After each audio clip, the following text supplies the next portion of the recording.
اعوذ باللہ من الشیطان الرجیم بسم اللہ الرحمن الرحیم الحمد للہ رب العالمین والصلاة والسلام علی اشرف الانبیاء والمرسلین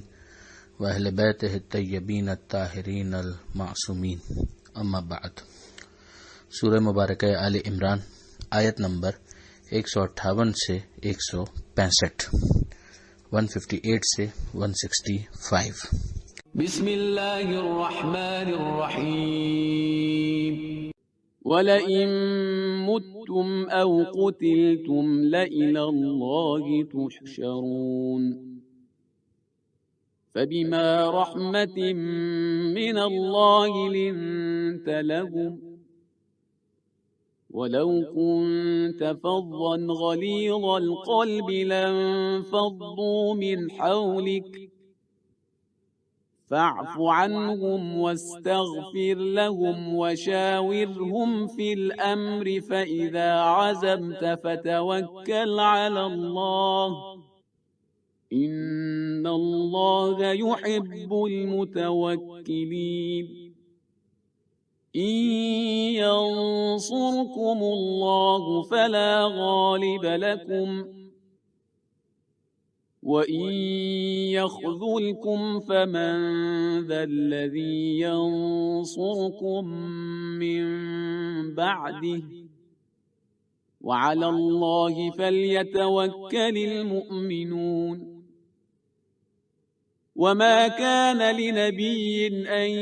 يَغُلَّ وَمَنْ يَغْلُلْ يَأْتِ بِمَا غَلَّ يَوْمَ الْقِيَامَةِ ثم توفى كل نفس ما كسبت وهم لا يظلمون أفمن اتبع رضوان الله كمن باء بسخط من الله ومأواه جهنم وبئس المصير هم درجات عند الله والله بصير بما يعملون لقد من الله على المؤمنين إذ بعث فيهم رسولا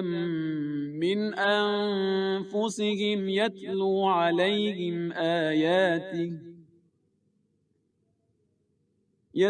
عليهم آياته ويزكيهم ويعلمهم الكتاب والحكمة وإن كانوا من قبل لفي ضلال مبين أولما أصابتكم مصيبة قد أصبتم مثليها قلتم أنى هذا قل هو من عند أنفسكم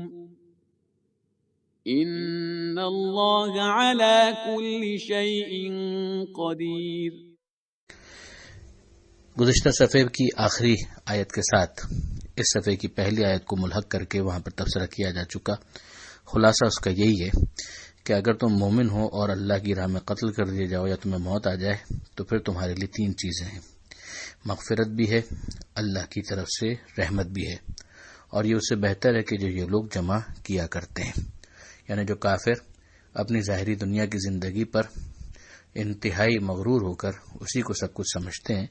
تو وہ اس کے مقابلے میں کہاں آ سکتی ہے کہ جس شخص کو اللہ کی طرف سے مغفرت اور رحمت کا تحفہ مل جائے۔ اور پھر اگر یہ قتل ہونا یا اللہ کی راہ میں موت کا آنا اللہ ہی کے لیے تھا تو پھر تو ظاہر ہے کہ اللہ ہی کی بارگاہ میں محشور ہونا ہے، تو وہ سارا ثواب خدا کے پاس محفوظ ہے۔ پھر پروردگار عالم کی طرف سے یہ تبصرہ ہے کہ یہ تو اللہ کی طرف سے رحمت ہے اے حبیب کہ آپ نرم ہیں۔ اگر آپ کی طبیعت میں سختی ہوتی اور آپ درست مزاج ہوتے تو یہ آپ کے آس پاس سے تتر بتر ہو جاتے۔ اب ظاہر ہے کہ پیغمبر اکرم صلی اللہ علیہ وآلہ وسلم کا جو معاملہ ہے وہ عالمین کے لیے رحمت ہے، رقیق القلب ہے، نرم دل ہے، تو پیغمبر اکرم اپنے اخلاق کے ذریعے سے ہمیشہ نرمی ہی کا عام طور پر مظاہرہ کرتے تھے، یہاں تک کہ وہ موقع کہ جہاں پر محسوس یہ ہوتا ہے کہ کوئی بھی لیڈر برداشت نہ کر پاتا، وہاں پر بھی پیغمبر اکرم کا انداز نرمی والا ہوتا تھا۔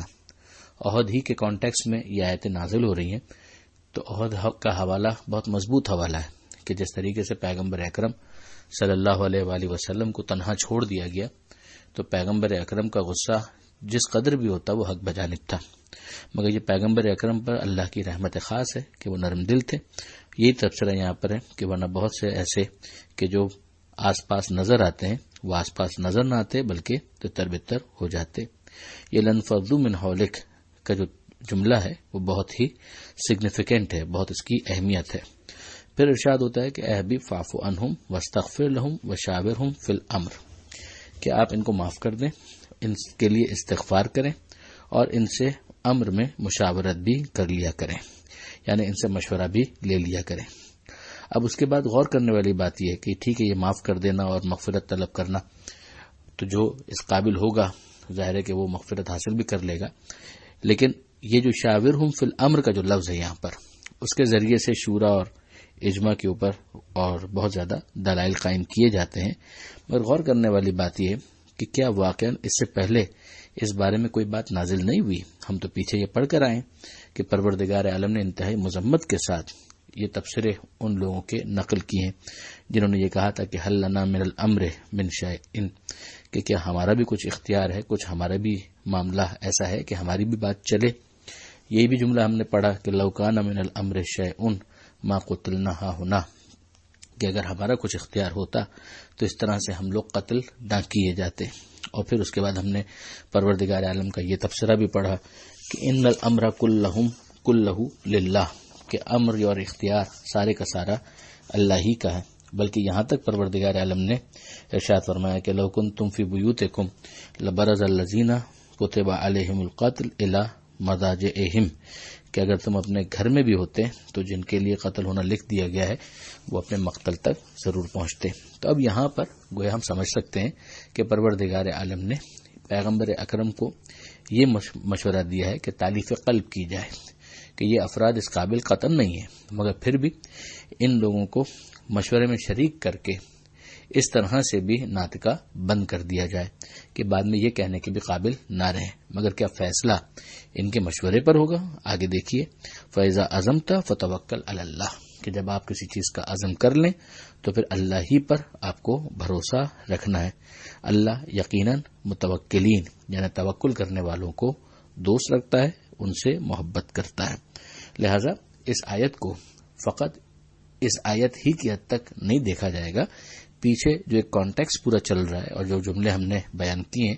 اس کے ساتھ اگر ملا کر دیکھا جائے تو صاف سمجھ میں آتا ہے کہ یہ تالیف قلب ہی کا ایک طریقہ ہے جس کا رحمت کے حوالے سے اوپر ذکر بھی آ چکا ہے۔ پھر پروردگار عالم آیت نمبر 160 میں ارشاد فرماتا ہے کہ اگر اللہ کی مدد تمہارے شامل حال ہو فلا غالب لکم، تو کوئی تم پر غالب آنے والا نہیں ہے۔ وَإِن يَغْزُلْكُمْ، اور اگر وہ تمہاری مدد نہ کرے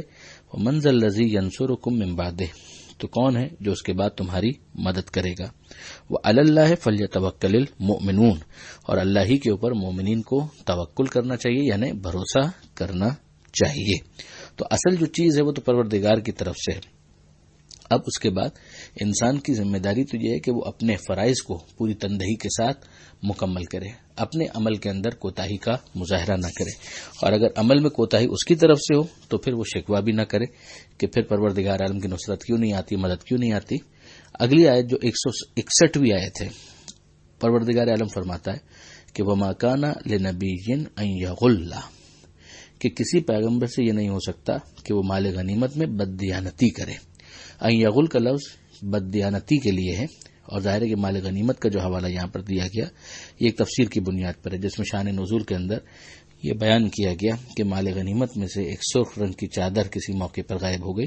تو بعض آدمیوں نے یہ کہا کہ وہ خود رسول اللہ صلی اللہ علیہ وآلہ وسلم نے نعوذ باللہ اپنے لیے الگ کر لی ہے، اسی پر یہ آیت نازل ہوئی۔ اب آپ اسی سے اندازہ کیجئے کہ وہ نبی کہ جس کو کافر تک صادق اور امین کہتے تھے اس پر بھی اس طرح کے الزامات لگ گئے۔ تو الزامات لگانے والے ہر طرح کے ہر دور کے اندر ہوتے ہیں، یہاں پر بھی ہمارے سامنے اس طرح کی چیز دکھائی دے رہی ہے اس آیت کے اندر۔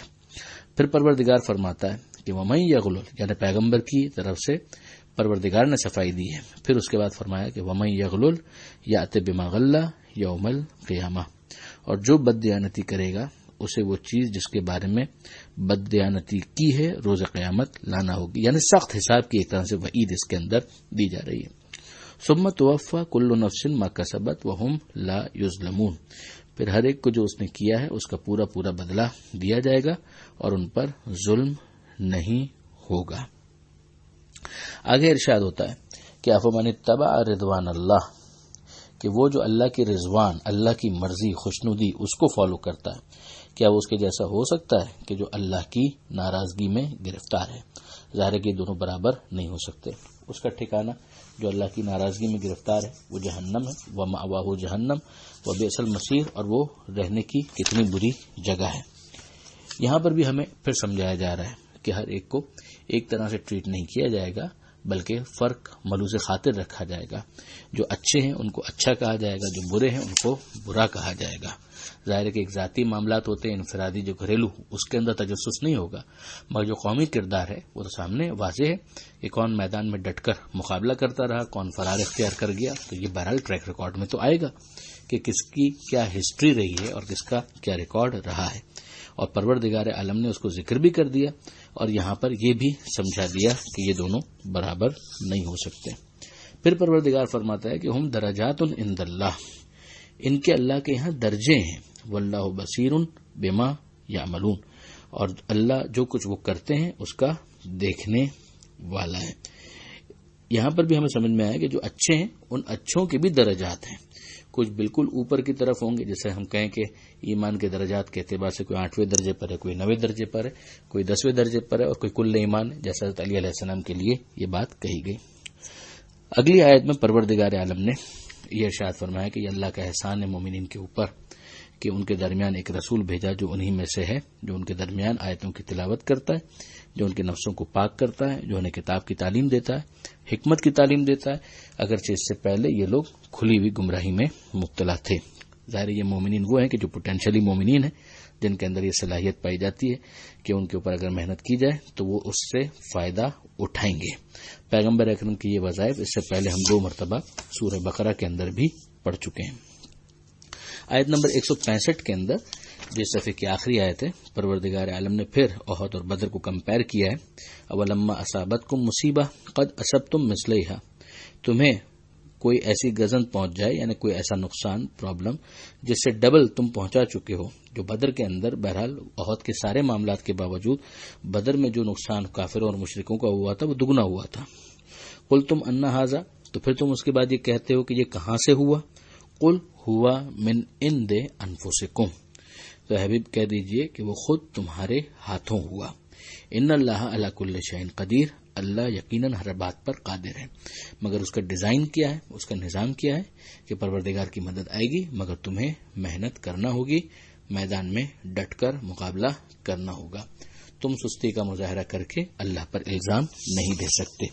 یہاں پر یہ صفحہ مکمل ہوتا ہے۔ پروردگار عالم سے دعا ہے قرآن مجید سمجھنے اور اس پر عمل کرنے کی توفیق عطا فرما، اور وارث قرآن امام زمانہ کے ظہور میں تعجیل فرما۔ وآخر دعوانا ان الحمدللہ رب العالمین، والسلام علیکم ورحمۃ اللہ وبرکاتہ۔